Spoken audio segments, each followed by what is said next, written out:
Hello, Dave here again, and yet another video. Uh, um, so this morning I woke up with a better understanding of the message, a part of the message I'm trying to get across. I asked my mind before I laid down, and I asked for a clearer way of explaining what I'm thinking. And I made some notes. This is not scripted. It's not edited or anything like that. I'm just winging it. But I do have notes to keep me on track. I am schizophrenic. So my thoughts on the evolution of our minds, the evolution of thought, how we think. I really take this to heart. I think this is something needs to occur in the human population. I think it's ready. I think the time is now I think these things are starting to begin. I part of my hallucinations. I had a voice telling me that now is the time that humans are going to be locked into their belief systems. All right. My mind, I mean, that's what my mind is telling me. And I think that could mean any number of things, really, to anybody. But to me, how I see that is how it affects our minds, our spiritual beliefs. All right, structured modern religions tend to, it tends to close the doors in our minds, right? I mean, let's face it, really. We are locked into our belief systems, right? We lock the doors. They're all closed. There's nothing else can get in or out. And it, I think that partly what that means is there has to be, in order to evolve our minds and our thoughts, there has to be open doors. Our minds have to be open to this, and we have to have faith, the same kind of faith you have in as a Christian. That's faith. All right. I think that quite possibly in our lifetime, maybe not mine, but people that are alive now, many people that are alive now, are probably going to witness the collapse of human civilization as we know it. It's going to happen soon. I'm talking historical time, not geologic time, and I think that might be partly what that means. We're locked into our beliefs now. So, oh man. Okay, so I'm just gonna read off the little notes. How about that? I'll read off the little notes I made and see where that goes. Okay. People locked in with their beliefs. Collapse of civilization. Okay. Our beliefs. Excuse me. If we're locked into the dogma of, I'm going to use Christianity. I sure don't mean to offend Christians. I like Christians, good Christians.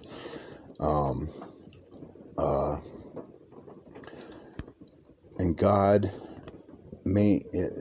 I don't see God as someone who's laying up on a cloud or anything. It's not it's not a being.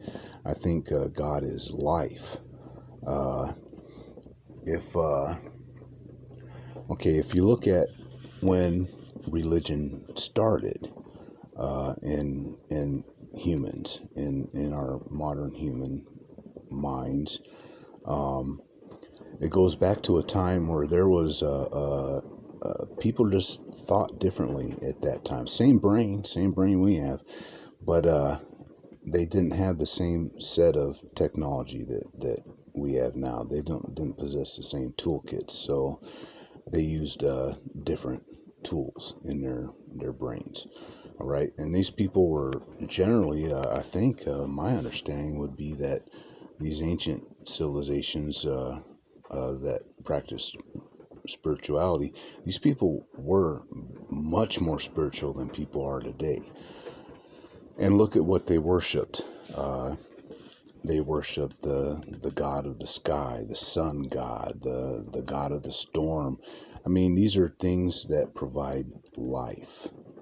These are the life-giving elements that we need to survive. Everything on this planet that's alive needs to keep living. All right, and to keep evolving and whatnot. Okay, these people were much more spiritual than we are nowadays. We don't wake up in the morning and with a prayer to the sun, thanking it for giving us life. You know what I mean? We just take that shit all for granted now. We don't even give a shit about that. But I think, all right, so these people that were probably much more spiritual than we are today, all right? And they had faith. They had faith in their beliefs, just like we have faith in our beliefs nowadays. Okay, faith, all right? People had different thoughts. We no longer have a faith in what gives us life. We've changed that. We believe in, most people in America believe in God is instead of life. He's the giver of life, right? And I think that if I think God is the universe is what gave us life, right? All the foundations for life as we know it came from space. That's maybe a different thing. All right, faith. All right, the Bible talks about if you have the faith of a mustard seed, you can move a mountain, right? All right, well, thank goodness there aren't anybody that has the faith of a mustard seed, or these mountains would be all falling down around us, right? Right? So people don't have that kind of faith they're talking about. It's not the kind of faith that we think of right off the bat. I think a mustard seed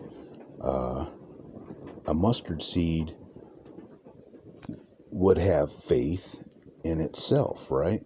It's a mustard seed, and a mustard seed is a mustard seed,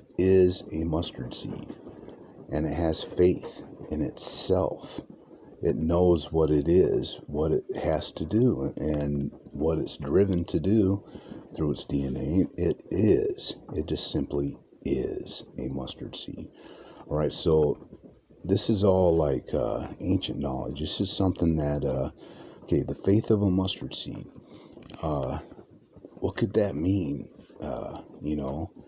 Other than it's life, it's faith in itself, it's faith in its life. It is. All right. Okay. All right. So I think that therein lies power of our human mind as well. We need faith, but we have to, in order to evolve our minds, our thoughts, we need to have faith in ourselves. You have to have faith in your mind. You have to believe that you can do this, right? You know,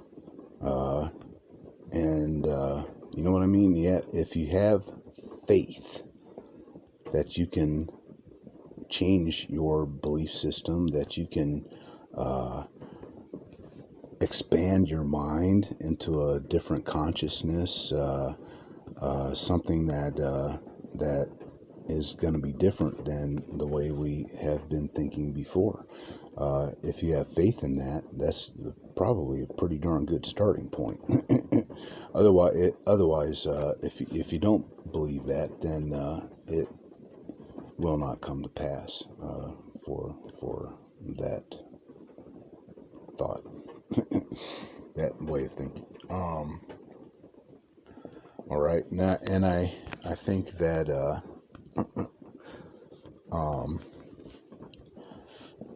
all right, so I had some good stuff here. All right.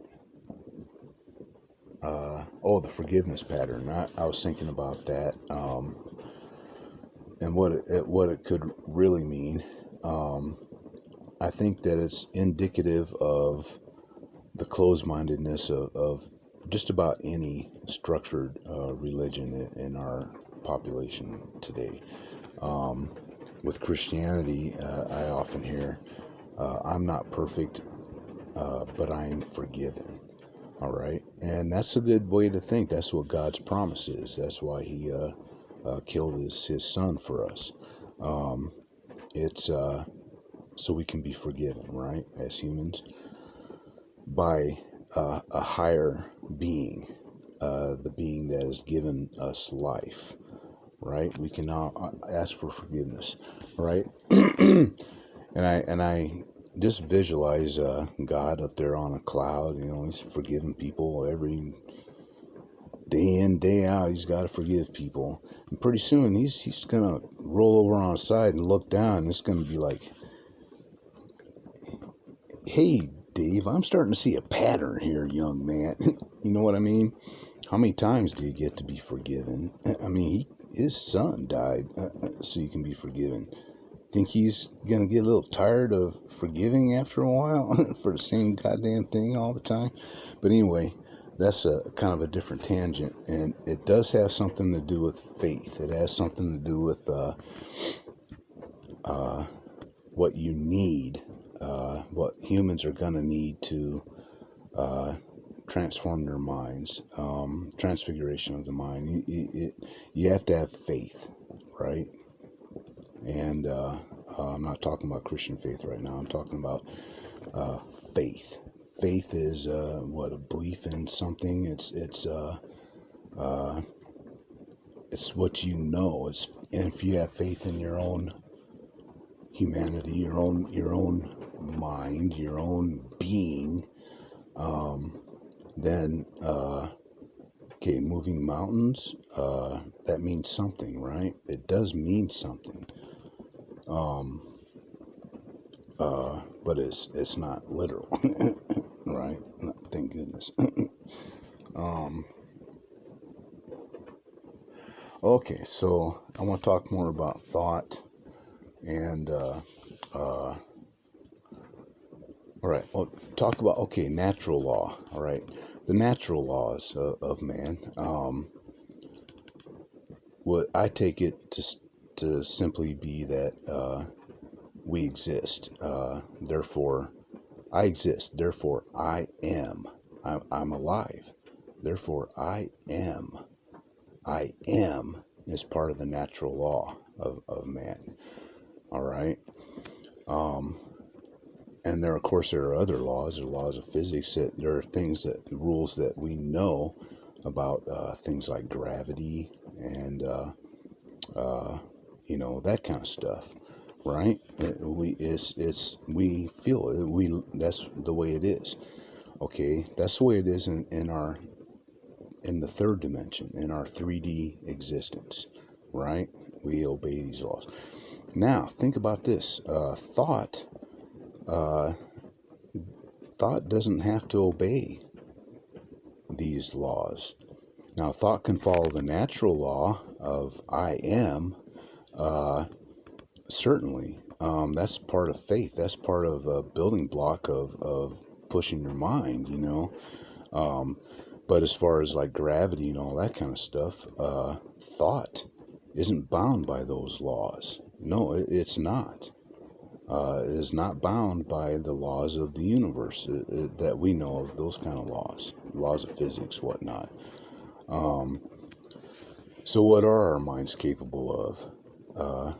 They can defy gravity, right? I mean, I can imagine myself flying around the room without wings. I just zip all over the place, right? And that's just a way of illustrating. But I think you know what I mean. So yeah, it's the laws of our 3D world. I believe can be broken with thought, with our minds.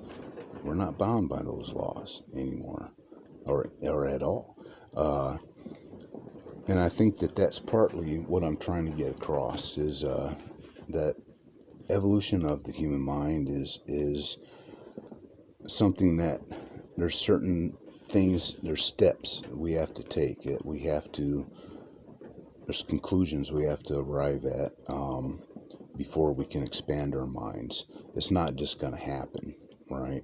This is our mind, so along with technology and knowledge, knowledge would be in our minds. It wouldn't happen without that. So keep all this in mind, and also keep in mind that I am a schizophrenic, and I like to talk. So thank you for listening, and bye for now.